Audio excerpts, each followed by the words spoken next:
the view controller file that's associated with this view controller in my storyboard. To do that, I go up to File, New, File, because I'm going to create a new switch file. So go File, New File, and it pops up and says, hey man, I'm excited that you're making a new file. What kind of file do you want to make? And this is the first time we're going to deviate from the first choice. That first choice, which you think would be right, which is Swift file, is actually the wrong choice, because that is a blank Swift file, like an empty Swift file that doesn't have anything in it. We don't want that. Remember when we made a new project and we had the view controller Swift code and it had a bunch of stuff already written for me? I want that, the one that's like the template ready to go, okay? So where it has viewed load and all that kind of stuff already typed for me. I could make an empty Swift file and type that manually, but then I'd be a ding-dong, and I don't want to be a ding-dong. I want to use Xcode for all it's worth and have it do most of the work for me, okay? Did you start the recording? Yeah. Okay. So, instead of choosing a Swift file, I'm going to choose a CocoaTouch class. And CocoaTouch is the fancy word that we use for the library of the things that make iPhone apps work, how you expect them to work. Okay, so first choose that. Hit next. Then it says, sweet, I'm happy to make for you a brand new Swift file that has some stuff pre-built in this, but what kind of pre-built Swift file do you want? And you can make a bunch of pre-built Swift files. This subclass of lets you choose them. You can see there's a laundry list of stuff that Xcode can generate for you. Everything from like machine learning can be done inside of this to image manipulation, all kinds of stuff. I want just a view controller, so I'm going to start typing in view controller.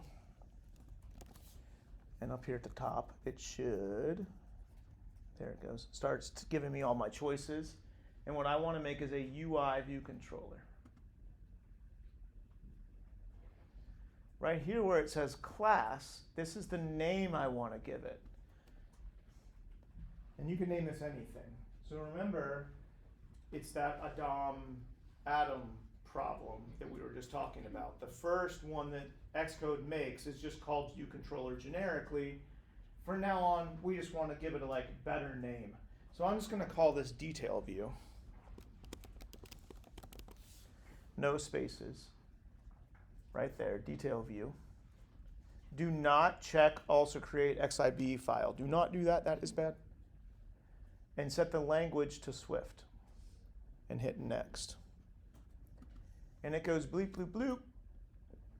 And says, oh, do you want to put this into this project that we already have? Yes, that is where I want it to go. Thank you very much. Don't change anything in the group or targets, just as it is. Hit create.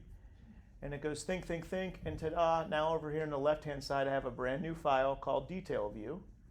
And when I look at detail view, you'll see it has all that stuff already built into it, along with a little bit of extra, by the way. You can see it has this extra notes to you about things. We'll get to that later. It creates a brand new view controller file, only instead of this one generically being called view controller, it names it detail view.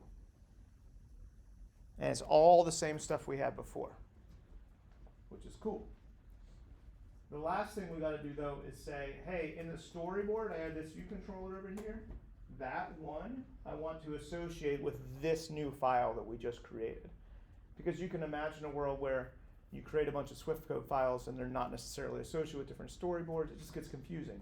So right out of the gate, we make a new storyboard or make a new view controller in the storyboard.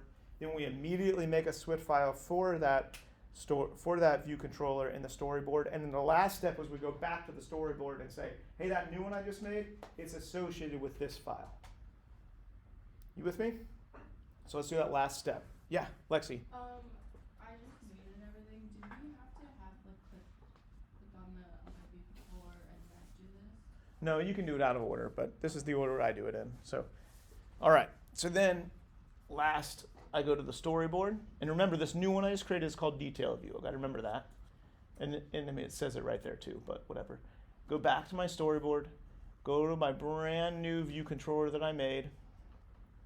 And up here in the top, there's a little icon that looks like an ID. It's called the Identity Inspector. If I hit that, this is where I can control the identity of this thing. And it makes sense that that would be where I would connect it with its Swift file, because it's also the identity. And so you hit the little driver's license icon, and then where it says class right here, you type in the class that you just made. So that's detail view. And if you start typing, as long as you do it in the right order, it will automatically guess, oh, hey, I know I have something that is a UI view controller already, and it's called detail view. You started typing DE. Oh, you mean detail view? And you say, yes, that is what I want, and hit return. And now we're done. Now those two are connected to each other.